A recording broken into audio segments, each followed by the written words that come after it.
my big issue with genetic entropy is that creatures with very brief generation spans appear to be thriving with no signs of genetic entropy. So maybe could we elaborate as to what genetic entropy is for those who are uninitiated?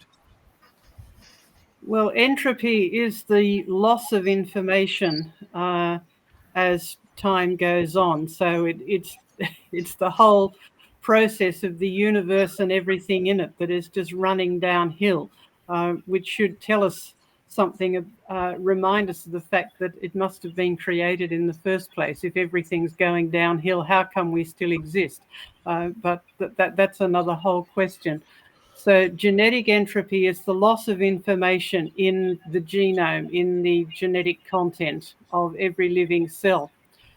What happens in creatures with very brief generation spans, presumably he's referring to bacteria, which can have a mean generation time that can be measured in hours rather than months and years.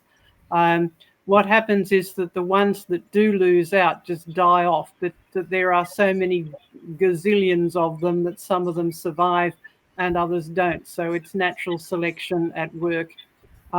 Perhaps we can do a whole program on mutations, because this is an issue that is worth looking at.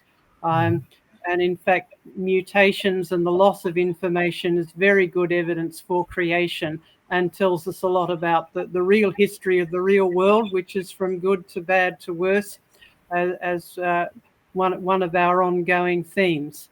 But yes, in terms of the question, yes, bacteria and microbes and things with short generation span are thriving, because the ones that lose out when the genetic entropy catches up with them just die off, but some of them survive.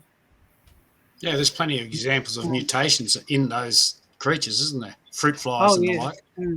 Yes.